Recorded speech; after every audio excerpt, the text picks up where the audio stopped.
कार्यकर्ते जे आहेत ते आक्रमक झालेत आणि या कार्यकर्त्यांनी या संपूर्ण स्ट्रॉंग रूमच्या बाहेर ठिय्या दिलेला आहे, घेराव घातलेला आहे आणि मतदानाच्या टक्केवारीवरून आपण बघतो राष्ट्रवादी शरदचंद्र पवार या पक्षाचे कार्यकर्ते जे आहेत ते या ठिकाणी ठिय्या आंदोलन करतायत। तसंच या भागामध्ये सुरक्षा व्यवस्था कमकुवत होती असा देखील आरोप या कार्यकर्त्यांनी केलेला आहे। पोलिसांनी आता इथं अतिरिक्त कुमक मागवलेली आहे आणि या संपूर्ण परिस्थितीवर नियंत्रण मिळवण्यासाठी सध्या इथं पोलीस आणि प्रशासनाचे प्रयत्न सुरू आहेत। समजूत काढण्यात येते आंदोलकांची, परंतु आंदोलक काही ऐकण्याच्या मनस्थितीत नाही असं दिसतं। आष्ट्यामध्ये स्ट्रॉंग रूमच्या बाहेर महाविकास आघाडीच्या कार्यकर्त्यांनी राडा केलेला आहे। मतदानाच्या आकडेवारीमध्ये तफावतीचा आरोप आहे। 2000ची तफावत मतदानाच्या आकडेवारीमध्ये असल्याचा आरोप करण्यात आलेला आहे। रात्रीची आकडेवारी ही वेगळी होती असा देखील आरोप आहे। सांगलीच्या आष्ट्यामध्ये स्ट्रॉंग रूमच्या बाहेर मग याचं आंदोलन सुरू झालेलं आहे। मतदानाच्या टक्केवारीवरून आपण बघतोय पवारांच्या एनसीपीचे कार्यकर्ते जे ते आक्रमक झाले। नगर परिषदेत मतदानाचा टक्का वाढवल्याचा कार्यकर्त्यांचा आरोप आहे। हजारो कार्यकर्त्यांनी इथे ठिय्या दिलेला आहे। स्ट्रॉंग रूमच्या सुरक्षा यंत्रणा स्ट्रॉंग रूमच्या बाहेर सुरक्षा यंत्रणा नसल्याचाही आरोप आहे। स्ट्रॉंग रूम म्हणजे जिथं सगळे EVMs जे आहेत ते सुरक्षित ठेवले जातात त्या स्ट्रॉंग रूमच्या बाहेर अशा पद्धतीनं आपण बघतोय आंदोलन सुरू झालेलं आहे। आष्ट्यामध्ये स्ट्रॉंग रूमच्या बाहेर हा सगळा राडा झाला। महाविकास आघाडीच्या पवारांच्या राष्ट्रवादीचे कार्यकर्ते जे आहेत ते इथं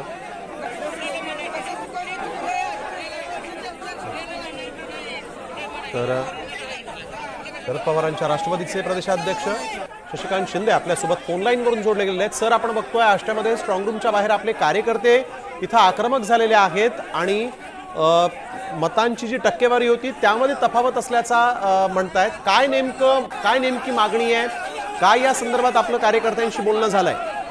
असं आहे की या सगळी निवडणूक प्रक्रिया सगळी गोंधळाची आहे। 10 दिवस दिलेली कोर्टाने दिलेल्या याच्यामुळे निवडणूक 10 दिवस हे काउंटिंग पुढे गेलेलं आहे। सामान्य लोकांचं सुद्धा म्हणणं आहे की मग या 10 दिवसात काहीतरी गडबड होईल।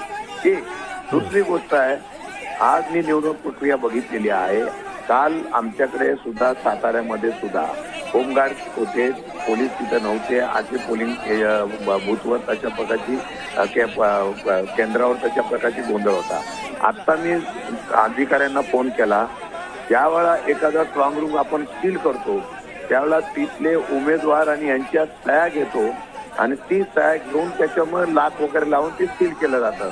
कुठलंही काही केलेलं नाही, फक्त सील केलेलं आहे, फक्त दाखवलेलं आहे। सगळा गोंधळ आहे आणि सगळी तफावत आहे। ही निवडणूकच सगळी गोंधळात घालवलेली आहे या लोकांनी आणि चुकीचं आहे सगळं। आणि काही कोणाचा निवडणूक अधिकारी ऐकत नाही, निवडणूक कमिशनर ऐकत नाही, कोणी ऐकत नाही। म्हणजे कोणाकडे न्याय मागायचा आता प्रश्न आला जी। पण मग अशा पद्धतीनं आता आंदोलनाला सुरुवात झालेली आहे। ही जी समस्या उद्भवली किंवा ही जी तफावत ही फक्त आष्ट्यामध्येच म्हणजे सांगलीच्या आष्ट्यामध्येच आहे की आणखीन काही ठिकाणी अशा पद्धतीनं तफावत असल्याचं आपल्या कार्यकर्त्यांनी आपल्याला सांगितलं?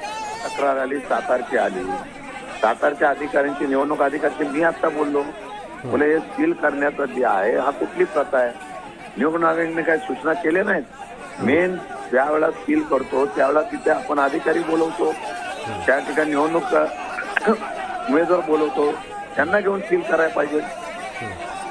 हे नुसतं मला 2-3 ठिकाणच्या अशा तक्रारी आलेल्या आहेत. त्याही ठिकाणी राष्ट्रवादीतर्फे असंच आंदोलन होणार आहे. आता असं आहे, आंदोलन आजच्याला मी त्यांचं धन्यवाद मानेन की निदान ते लोकशाही जागृत करण्यासाठी लोक रस्त्यावर उतरले आहेत. मी आता अधिकाऱ्यांशी बोललोय, आता आमची लोक जाऊन तिथं भेटणार आहे. म्हणजे अधिकारी पण काय आहे, आम्ही मोर्चे काढले ना एवढे मोठे निवडणूक यादीवर, त्याच्यावर सुद्धा काही त्यांनी केलेलं नाही. सब मिली बघत चालू आहे. तर त्याला निवडणुका तरी कशाला घेतात. डायरेक्ट त्यांनी त्याच्या निवडणुका रद्दच कराव्या आणि एकतर्फी निवडणूक जाहीर करून टाकावी. सगळा पोरखेळ चाललाय हो. धन्यवाद शशिकांत शिंदेजी, आपण ही प्रतिक्रिया दिलीत त्याबद्दल. तर आपण बघतोय सगळा पोरखेळ सुरू आहे